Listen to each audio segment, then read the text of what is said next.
안녕하세요, 다희길입니다. 예고드렸던 대로 트위터입니다. 좀 민감한 사회 현안을 얘기하는 거라 조심스럽고 호불호가 갈릴 수도 있겠습니다. 대부분 다른 곳은 테슬라나 주가 관련지어서 집중적으로 다루는데 그런 것보다는 잭도 씨와 일론 머스크의 관계나 소셜미디어 그 자체가 되겠습니다. 일론 머스크의 휴머니즘이 주제가 되겠네요. 이게 결국 누군가는 해야 되는 일인데 그 누군가는 해야 되는 일을 일론 머스크가 시작한 것 같고 일론 머스크가 총대 메고 작정한 것 같습니다. 우선 지금까지의 상황을 정리해 보겠습니다. 이게 다른 데는 비즈니스적으로만 많이 접근하는데 이게 진짜 손해보는 장사입니다.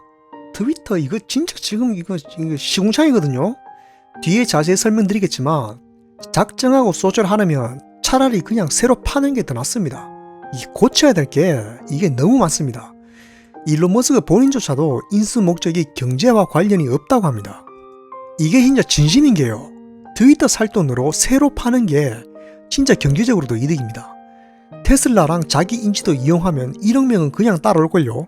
그리고 일론 머스크가 소셜 하나 런칭하고 사람 채용하면 전 세계에서 IT 하는 친구들 다 올걸? 뒤에 설명드리겠지만 트위터 조직 문화도 정말 심각합니다. 이런 문제점 때문에 트위터 인수는 예전부터 계속 있었다가 다른 기업들 다 포기했어요. 이 답이 없으니까. 그게 왜냐면 트위터 이게 2015년부터 쓸데없는 광고 비즈니스 모델 말고 개선된 게 하나도 없거든요. 중독성 문제, 가짜뉴스, 왕따, 선동 뭐 끝이 없죠. 그리고 유저 이탈까지 점점 심해지는데 문제는 기존 유저의 질까지 점점 더 떨어진다는 거지. 2017년도 때 디즈니가 거의 트위터 인수 직전까지 갔다고 합니다. 저때 트위터 인수 경쟁이 좀 많이 있었거든요. 구글도 트위터 인수한다 그러고 그전에는 애플까지 트위터 인수한다는 소문이 있었습니다. 2019년도 때 밥 아이그가 말한 저 상상 이상의 더러움이란 게 좀 총체적인 의미입니다. 서비스도 그저 그런데 유저도 저질이지 컨텐츠도 저질이야. 근데 더 문제는 트위터 조직 자체도 개선의 의지 자체가 없다는 겁니다. 이건 트위터의 조직 문화를 보시면 잘 알 수 있습니다. 참고로 지금 트위터 사원들은 일론 머스크 때문에 두려움에 떨고 있다고 합니다. 이게 무슨 두려움이냐?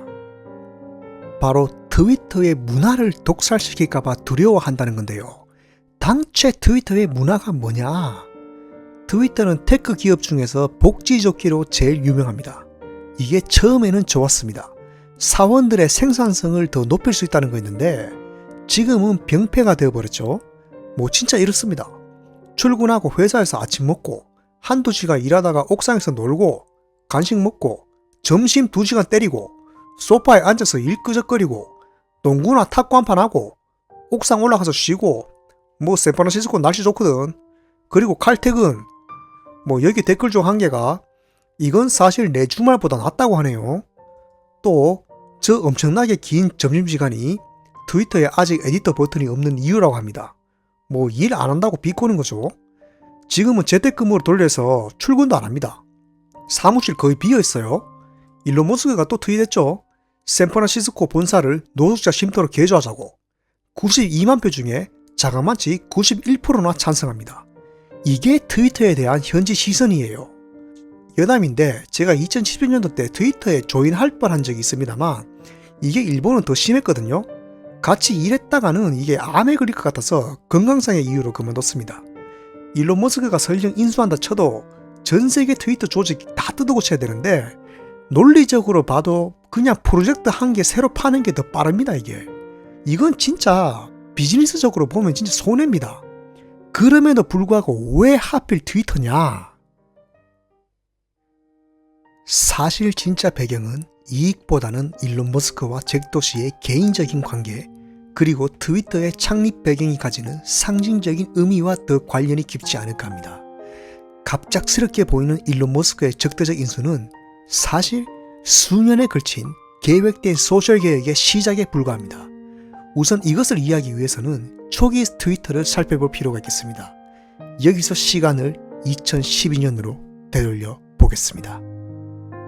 2012년 4월 소셜미디어 유저가 폭발적으로 늘어나면서 회사는 초고속 성장을 눈앞에 두게 됩니다. 당시 페이스북은 유저를 가두는 전략의 광고 비즈니스 모델로 폭발적인 성장을 하는데요. 트위터는 다른 방향성을 논의하기 시작합니다. 여기서 브레인쿡이 말한 게 뭐냐면 트위터의 본래 철학에 맞게 플랫폼 간의 장벽을 허물고 자유롭게 확장 가능하게 만들어야 한다는 취지였습니다. 실제 프로토타입까지 성공했지만 결국 트위터도 페이스북과 똑같은 전략을 선택하고 브레인쿡은 결국 퇴사를 하게 됩니다. 잭 도시는 이때를 회상하면서 오늘날의 소셜미디어가 만든 폐해의 책임에 통감을 하고 후회를 하게 됩니다. 보다시피 트위터는 재미와 중독성에만 초점을 맞춘 다른 소셜미디어와 출발부터 완전히 다릅니다. 트위터가 알고 보면 배경부터 많이 철학적인데요. 계급이나 지위를 막론하고 자유롭게 의견을 말하고 쉽고 빠르게 공유하는 공간. 바로 그리스 시대 아고라의 사이버 재현입니다. 알다시피 트위터에서는 유명인한테도 쉽게 말을 걸고 답변을 받을 수 있는 구조입니다. 다른 소셜처럼 특별 대우란 게 없죠. 그리스 시대가 이랬습니다. 계급을 막론하고 누구든지 광장에서 연설을 할 수 있었고 즉석에서 토론이 펼쳐졌는데 이게 그리스 민주주의 문명 발전의 핵심입니다. 이런 그리스 시대 자유민주주의의 모습을 새들이 자유롭게 여기저기 왔다 갔다 지저귀는 이미지로 상징화한 게 트위터라는 네이밍입니다. 보다시피 로고도 굉장히 철학적입니다. 다 원으로만 만든 트위터의 로고는 업계 전설이죠. 이것도 의미가 있는데요.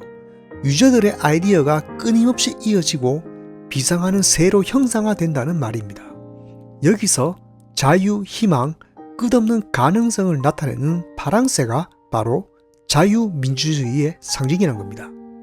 창업자들 성향도 그렇고 알고 보면 트위터가 실리콘밸리 기업 중에서 제일 철학적인 기업입니다. 그런데 지금은 어떠냐? 트위터에서 토론 자체가 거의 불가능하죠. 정상적인 말을 하면 도로 바보가 되는 것이 트위터입니다. 뒤틀린 유저들이 떼거지로 정상인을 사냥하러 다니는 곳이 트위터라 해도 과언이 아닙니다. 아직까지 가짜뉴스에다가 선동, 불법 거래, 더 이상의 설명은 생략합니다. 이건 2016년도 때 마소에서 만든 테이라는 트윗봇인데 히틀러가 맞았다. 나는 유태인을 싫어한다. 보다시피 악의적으로 유태인 증오 학습을 시켜서 난리 난 적이 있습니다. 이런 문제들을 잡으려 해도 너무 커져버렸고 또 상장 회사다 보니까 결국 실적에서 자유로울 수 없기 때문에 개발 인력은 계속 광고 모델로 돌려야 됩니다. 결국 2018년 잭 도시도 트위터가 내부적으로 붕괴되었다고 인정하기 이릅니다. 조직 자체도 원래 안 이랬는데 변질이 됐습니다. 잭 도시가 복지와 편한 업무 환경에 신경 쓴 이유가 서비스가 추구하는 방향이 자유민주주의이기 때문에 회사가 최대한 편안해야 되고 자율성을 줘야 된다는 거였거든요. 집보다 일하기 편한 환경을 주면 생산성이 향상된다는 취지였는데 이게 초반에는 정말 좋았고 한때 업계에 유행까지 했습니다. 그런데 기업이 상장하면서 이해관계가 커지고 문제가 해결 안 된 상태에서 기업 덩치만 커지다 보니까 이사달이 난 겁니다. 2019년 12월 11일 잭 도시는 경영권을 아그라웰에게 넘기고 오픈소스 프로젝트를 발표합니다. 잭 도시도 가능한 노력했습니다. 이 잭 도시가 최대한 창립 철학이 민주주의를 실천하려 한 사람이었는데 가능한 창업자로서의 권한을 분산하려 했습니다. 자기 회사 지분도 회사의 3분의 1이나 소각하고 스스로 권력 자체를 포기하려는 시도를 많이 했습니다.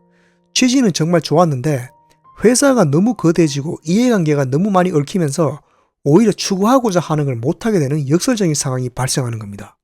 트위터 같은 회사에서 사장 직할인데도 5명으로 출발했다는 건 이건 거의 지원을 못 받았다는 말입니다. 이 프로젝트 자체가 그래도 의의가 있는 게 2012년도 때 브레인쿡이 말한 그 트위터의 창립 정신을 계승한 탈중앙화인데 이게 활용되면 논리적으로는 소셜미디어 간의 장벽이 무너지고 컨텐츠를 공유할 수 있게 됩니다. 어떻게 보면 본질로 회귀하는 자기 반성적 프로젝트였다고 할 수 있겠습니다. 하지만 이 프로젝트는 적어도 수년이 걸리는 대공사고 잭 도시는 계속 난간에 부딪히게 됩니다. 2020년 1월 17일 잭 도시는 일론 머스크에게 직접적으로 트위터의 개선 방안에 대해서 요청을 합니다. 이날 수천 명의 직원 앞에서 화상 통화를 했는데 잭 도시는 직접적으로 당신이 트위터의 CEO라면 어떻게 하겠냐고 물어봅니다. 일론 머스크는 기다렸다는 듯이 피드백을 주기 시작합니다. 이날 일론 머스크는 트위터가 안고 있는 거의 모든 문제에 대해서 구체적인 해결 방안을 제시합니다.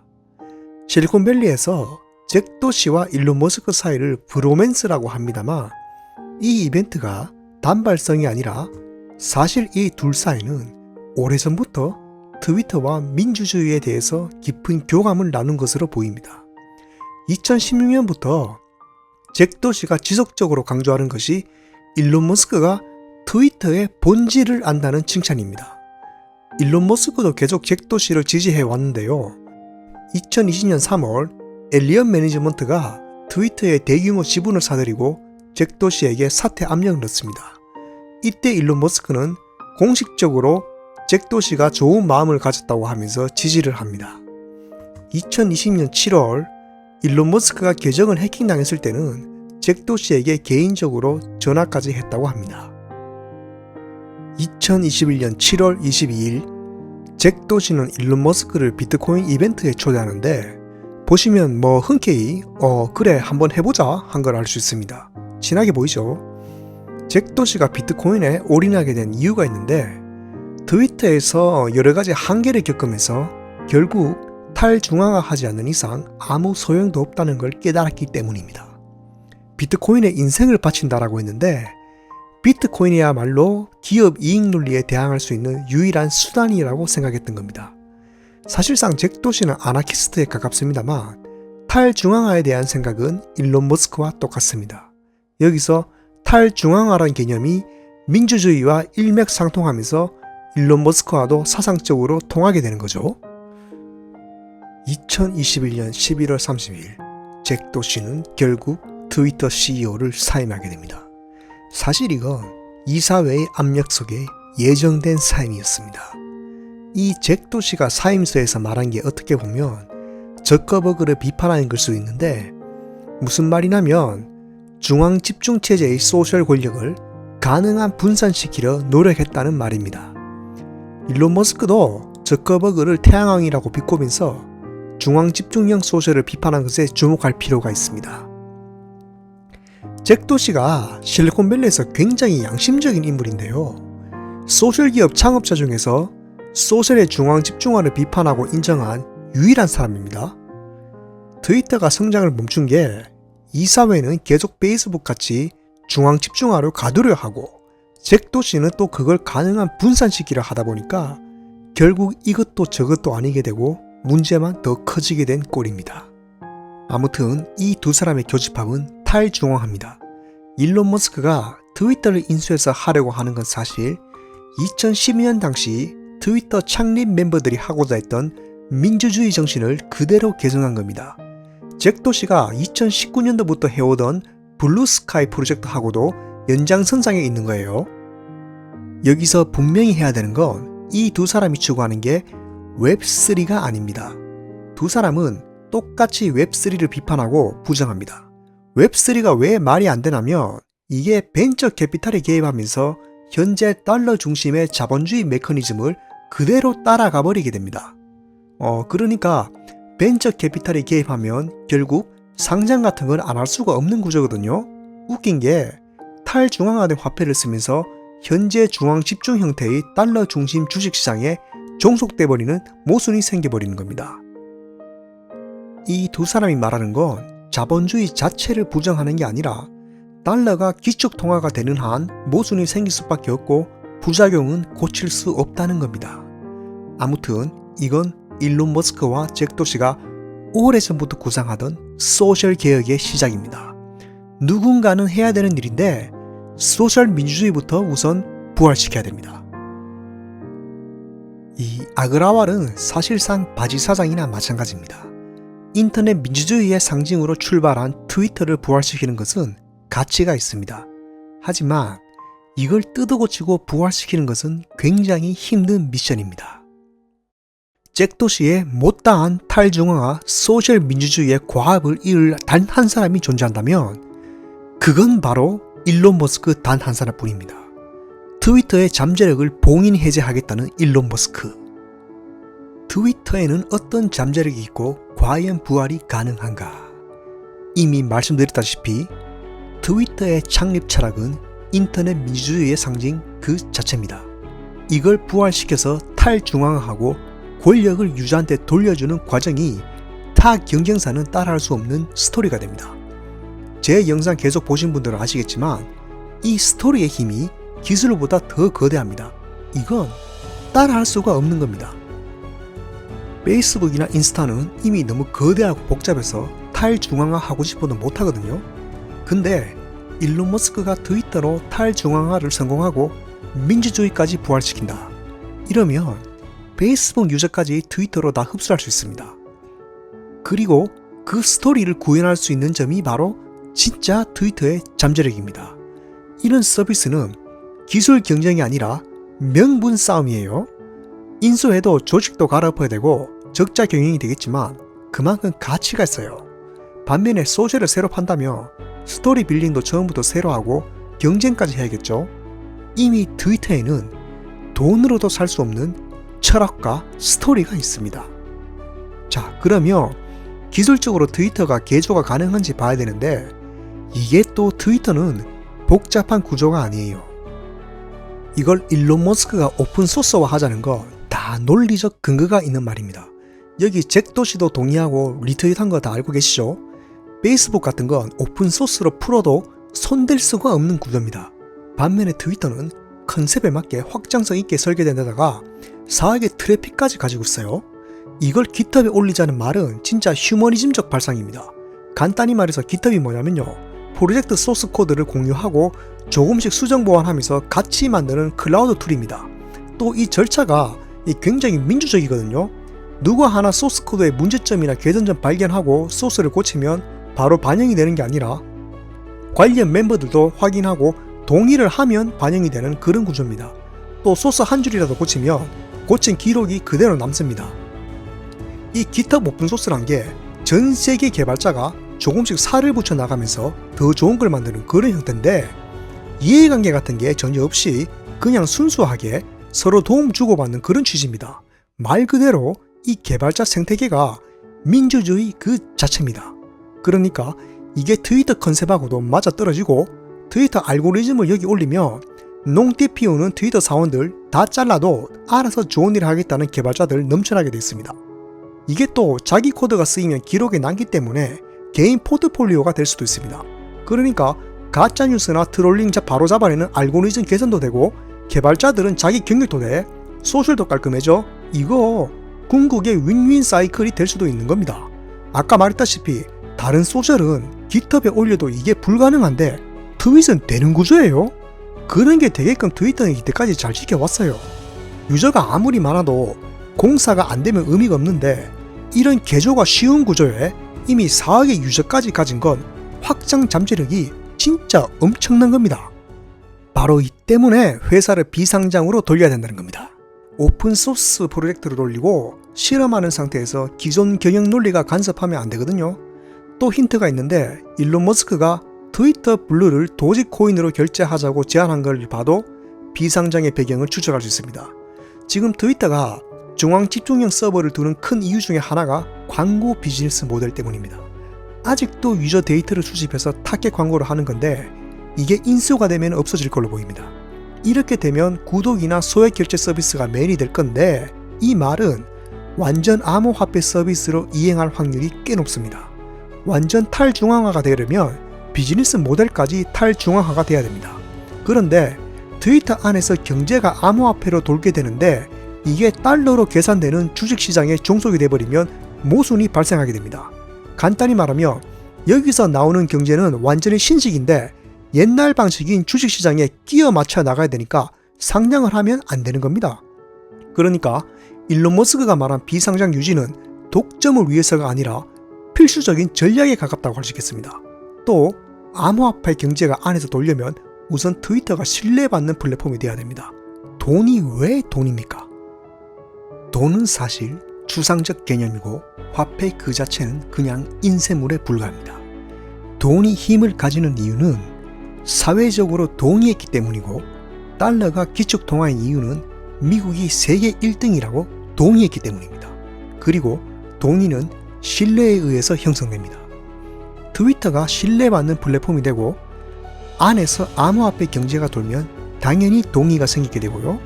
널리 쓰이는 화폐로서 힘을 가지게 됩니다. 달러 경제는 다음 문명을 위해서라도 없어져야 되는데 그 시작이 탈중앙화 소셜에서부터 시작되는 건 어찌 보면 당연한 논리 같습니다. 자, 예를 들어서 테슬라나 스페이스X로 탈중앙화 경제를 만들겠습니까? 이건 사회적 동의를 얻어야 되는 명분 싸움입니다. 그래서 소셜이 필요한 겁니다. 일론 머스크가 말한 그 신뢰받는 공공 플랫폼과 미래 문명의 관계라는 것이 그런 탈중앙화 경제 체제까지 고려한 것이라 생각됩니다. 달러로는 발전을 할 수가 없습니다. 하지만 무엇보다도 암호화폐 전략 이전에 생각해야 될 것은 인류 문명 발전 그 자체입니다. 테드에서 수차례 문명이란 말을 언급했고 제일 자주 나온 키워드가 문명, 표현의 자유, 민주주의란 점입니다. 의문을 가질 수도 있겠습니다. 지금 표현의 자유가 안 되느냐? 소셜에 그냥 아무거나 올리면 되는 거 아닌가? 네, 물론 됩니다. 그런데 그게 지금 어떻습니까? 저 인터뷰 봐도 알겠지만 요약하면 지금 소셜에 자유 발언이 전혀 안 되고 통제되고 있습니다. 일론 머스크가 말하는 통제란 것은 자유사고의 통제입니다. 중앙집중형 소셜이 형성한 감시체계란 건데요. 우리 자신을 감시자로 만들어버리는 시스템이 중앙집중형 소셜입니다. 현대판 파놉티콘이란 건데 이 개념이 좀 철학적입니다. 이게 미셀 푸코라는 프랑스 철학자가 만든 개념입니다. 파놉티콘은 감옥 이름인데요. 여기 중심에 있는 간수들은 외곽에 있는 죄수들을 감시해도 이 중심은 어두워서 죄수들은 간수들을 못 봅니다. 그래서 간수들이 있든 말든 감시당하는 느낌이 들어서 스스로를 통제한다는 게 파놉티콘 효과라는 건데 이런 구조 때문에 자유를 침해당한다는 겁니다. 뭔가 소셜이랑 비슷하죠? 소셜에서 어떻게 보여질까 의식하면서 현실에서 거짓 행동을 합니다. 트위터는 말 한마디 했다가 철자 하나 꼬투리 잡혀서 조리돌림 당하기 일쑤입니다. 이런 걸 의식하다 보니까 스스로를 통제하고 자유 발언이 힘들게 됩니다. 소셜의 인공지능은 그거를 더 부추기고 관리가 안 되는 상황이죠. 이게 많이 심각한 문제인데요. 자유 발언이 통제가 되면 문명 발전이 위험해집니다. 일론 머스크가 말한 문명적 위험이란 게 그런 겁니다. 사람들이 자유 발언을 하지 못하게 되면 사고의 발전이 멈추게 됩니다. 지금 정상인들이 소셜에서 자유롭게 말할 수 있는 시대일까요? 예를 들어서 철자 하나 꼬투리 잡고 전체를 왜곡하고 조리돌림하는 게 일상이다 보니까 주장은커녕 팩트 말하기도 무서운 시대입니다. 예를 들어서 5-5는 10이죠. 이걸 5-5는 10이라고 생각합니다 라고 말하면 바보가 되는데 소셜이 사람들을 그렇게 말하게 만들고 있습니다. 누가 날 지켜보고 트집 잡을 수 있다는 생각에 진실된 생각을 분명하게 말하는 사람은 사라지고 사람들의 눈을 가리는 가짜뉴스와 자극적인 컨텐츠만 판을 칩니다. 이런 게 제어가 돼야 민주주의가 발전하는데 소셜의 인공지능이 오히려 더 부추기는 꼴이 되니까 문명적으로 위험한 겁니다. 문명 발전적으로도 소셜 개혁은 반드시 필요한 부분이에요. 그리스 문명의 자유 토론 문화를 보듯이 문명 발전의 핵심은 지위와 계급을 막론한 표현의 자유에 있습니다. 그 광장의 역할을 수행해야 되는 게 소셜미디어인데 트위터는 명분과 기술적 측면에서 그게 구현 가능한 잠재력을 가지고 있습니다. 일론 머스크가 말하는 저 자유롭게 말할 수 있다는 인식이 그런 이치입니다. 예를 들면 진실된 사람들이 바른 말을 하고 싶어도 조심스러워지거나 말문을 닫고 살죠. 그러니까 점점 뻔뻔한 선동꾼이랑 사기꾼, 기회주의자들만 활기치는 겁니다. 그런 사람들이 소셜에서 활개치면서 필터링 없이 컨텐츠를 쏟아내면 직격탄을 맞는 것은 다음 세대입니다. 좀 나이 든 세대들은 어느 정도 자체 필터링이 가능하다 치더라도 다음 세대들이 과연 중앙 집중형 소셜의 인공지능 앞에서 사리 분별을 할 수 있을까 솔직히 의문입니다. 또 다시 말하지만 바른 말 했다가 조리돌림 당하고 오히려 그게 확산되는 구조. 일론 머스크가 예전부터 온라인 왕따를 해결하고자 했던 건 잘 알고 계실 겁니다. 표현이 제일 보장돼야 될 공간이 오히려 왕따를 부추기고 자유의지를 억압하는 구조가 지금의 소셜입니다. 올바른 사람들의 표현 의지가 움츠러들 때 우리들의 눈과 귀를 장악하는 건 거짓과 기만입니다. 그래서 소셜 개혁이 문명 발전과 직접적인 연관이 있는 겁니다. 진짜 이번 시도는 휴머니즘 그 자체입니다. 한 가지 분명한 건 일론 머스크는 반드시 탈중앙화 소셜을 할 거라고 생각합니다. 왜냐면 소셜 개혁 이건 누군가는 해야만 하는 일이거든요. 다시 말하는데 여러 정황 다 종합해봐도 일론 머스크가 뭔가를 소유하겠다거나 개인적인 욕심과는 전혀 관련이 없습니다. 암호화폐가 들어가는 건 탈중앙화라는 큰 카테고리 속에서 부분적인 거지 이번 시도의 궁극적 목적은 아닙니다. 어렵게 생각할 필요 없이 테드에서 말한 내용 그대로입니다. 문명 발전을 위한 민주주의 그 이상 그 이하도 아니고요. 누군가는 해야만 하는 일을 총대 메고 하는 겁니다. 여러 의미로 긍정적으로 해석했지만 사업적 측면으로 볼 때 굉장히 리스크가 큰 프로젝트고요. 이 일을 할 수 있는 것은 일론 머스크밖에 없습니다. 참고로 제 채널은 테슬라나 일론 머스크 전문 채널이 아닙니다만 왜 자주 다루냐면 일론 머스크의 행보가 현 시대 정신을 반영하기 때문입니다. 설명드렸다시피 왜 하필 트위터야만 하는데도 분명히 이유가 있었습니다. 그 트위터의 민주주의 창립 철학과 친구 잭 도시의 의지를 계승해서 실현에 옮기는 기업가 정신. 이번 트위터 인수는 결과에 어찌됐든 유저 머릿수로 계산기만 두드리는 다른 소셜미디어에 경종을 울리는 인간성 회복 프로젝트라고 생각합니다. 네, 이번 영상 여기까지입니다.